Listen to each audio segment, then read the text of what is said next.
وعلیکم ورحمۃ اللہ ناظرین، میں عبدالقادر ہوں اور آپ مجھے یوٹیوب پر دیکھ رہے ہیں۔ آج دو موضوعات پر بات کریں گے اور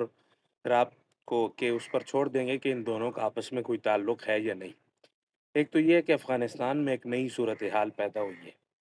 افغانستان کے وزیر داخلہ اور وزیر خارجہ کی طرف سے کچھ بیانات آئے ہیں، اس کے اوپر بھی بات کریں گے اور ان بیانات کو پاکستان میں کیسے لیا جا رہا ہے، اس کے اوپر بھی بات کریں گے۔ اس کے ساتھ ساتھ اس وقت اسرائیل نے ایک نئی چال چلی ہے، ایک نیا قدم اٹھایا ہے، اس کے اوپر بھی بات کریں گے۔ لیکن آپ سے درخواست یہ ہے کہ آپ ویڈیوز کو دیکھتے ہیں تو برائے کرم اس کو چینل کو سبسکرائب کر لیا کریں۔ آپ آئیں خبروں کی طرف چلتے ہیں۔ سب سے پہلے نمبر پر ہم اگر بات کریں اسرائیل کی، تو اسرائیل نے اس وقت ایک قدم اٹھایا ہے۔ اسرائیل کا جو صدر ہے بنیامین نیتن یاہو، آج وہ امریکہ کا دورہ کریں گے اور ڈونلڈ ٹرمپ سے ان کی ملاقات بھی ہے۔ اور اس کے اندر ابھی تک تو زیادہ تفاصیل دونوں ممالک نے شیئر نہیں کی، لیکن بہرحال یہ سمجھا جا رہا ہے اور یہ کہا جا رہا ہے، اس کے اوپر گفتگو کی جا رہی ہے کہ جو غزہ کا امن معاہدہ ہے اس حوالے سے اس کو اگلی پیش رفت پہ لے جانے کے لیے جو ہے نا وہ گفتگو ہوگی آج پیر کے دن۔ اس کی خبر کیا آتی ہے وہ تو انشاءاللہ پھر ہم آگے شیئر کر دیں گے، لیکن میں نے آپ کو پہلے بتایا تھا کہ امریکہ جو ہے نا وہ انٹرنیشنل امن فورس بنانا چاہتا ہے، اور پاکستان کو اس نے آفر کی تھی کہ آپ اس کا حصہ بنیں، اور دیگر کچھ اسلامی ممالک کو بھی۔ اور دوسری طرف جو ہے نا وہ ترکی نے یہ خود کہا تھا کہ ہم اس کا حصہ بننا چاہتے ہیں، لیکن اسرائیل نے جو ہے نا وہ ترکی کو تسلیم کرنے سے انکار کر دیا تھا۔ اسرائیل نے کہا تھا کہ ترکی ہمارے لیے جو ہے نا وہ آپ یوں سمجھیں گے ریڈ لائن ہے، ترکی کو ہم قبول نہیں کریں گے۔ اور ایک خبر یہ بھی تھی کہ پاکستان نے شرط رکھ دی ہے کہ اگر ترکی جائے گا تو ہم بھی اس کے ساتھ اگر تب جائیں گے۔ اور کل کی خبر یہ تھی کہ اسرائیل نے پھر دونوں پہ کانٹا لگا دیا کہ نہ پاکستان آئے نہ ترکی آئے۔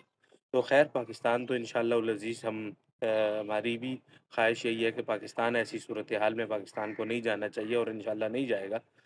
لیکن آج جو وہ وہاں جا رہا ہے اور اس کے اوپر وہ گفتگو کریں گے تو ظاہر ہے وہ اسرائیل کا دعویٰ یہ ہے کہ حماس معاہدوں کی خلاف ورزی کر رہی ہے، جبکہ حماس کا دعویٰ یہ ہے کہ اسرائیل معاہدوں کی خلاف ورزی کر رہا ہے۔ اور اس کے اوپر پھر کیا بات چیت ہوتی ہے وہ تو بات کی بات ہے، لیکن اسرائیل نے جو چال چلی ہے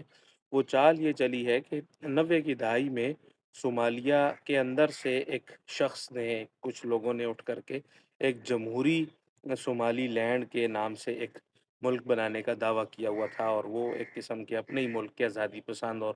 آپ یوں سمجھ لیں کہ باغی یا جو بھی ان کا نام دیا جائے وہ تھے۔ آج تک اب 2025 تک ان کو دنیا کے اندر کسی نے بھی ملک تسلیم نہیں کیا تھا، لیکن گزشتہ ایک دو روز پہلے اسرائیل نے یہ قدم اٹھایا ہے اور اس نے سب سے پہلے صومالیہ کو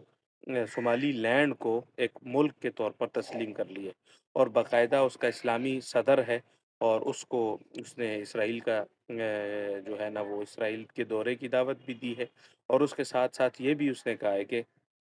ہم زراعت میں اور دیگر کچھ پیشوں کے اندر جو ہے نا اس کے اندر اس کے وہاں پر انویسٹمنٹ بھی کریں گے۔ اب اس کے نتائج اسلامی ممالک پر کیسے مرتب ہوں گے اور صومالیہ کے اندر کے حالات کیسے خراب ہوں گے؟ ظاہر ہے صومالیہ کے اندر سے لوگوں نے تحریک چلانے کا اعلان کیا ہے کہ ہم اسرائیل کے اس اقدام کے خلاف تحریک چلائیں گے، اس کی بھرپور مخالفت کریں گے، کہ جب کسی بھی ملک نے ابھی تک کسی اسلامی ملک نے بھی یا کسی اور ملک نے بھی دنیا کے اندر ان کو تسلیم نہیں کیا، اور ایک ایسا ملک ان کو تسلیم کر رہا ہے جو خود اس وقت عالمی سطح پر تنازعات کا شکار ہے، جو متنازع ملک ہے، جس کو خود کئی ممالک ابھی تک ملک تسلیم نہیں کرتے۔ اور اسرائیل کا بیان یہ ہے کہ یہ جو ہم نے 2020 میں ٹرمپ کی پہلی صدارت کے دور میں جو ہم نے ابراہیمی معاہدوں کی ایک وہ بات چلائی تھی، یہ اس کا حصہ ہے، میں نے تو اس کی پاسداری کرتے ہوئے یہ سارا کچھ کام کیا ہے۔ اب اس کا کوئی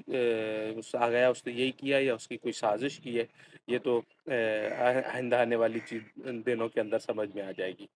اس کے ساتھ ساتھ دوسری خبر جو ہے وہ آج کی وہ یہ ہے کہ گزشتہ کل مولانا فضل الرحمان صاحب نے ایک ٹویٹ کی ہے، اور انہوں نے ٹویٹ یہ کیا ہے کہ پچھلے دنوں جو علماء اکرام کا ایک بہت بڑا اجتماع ہوا تھا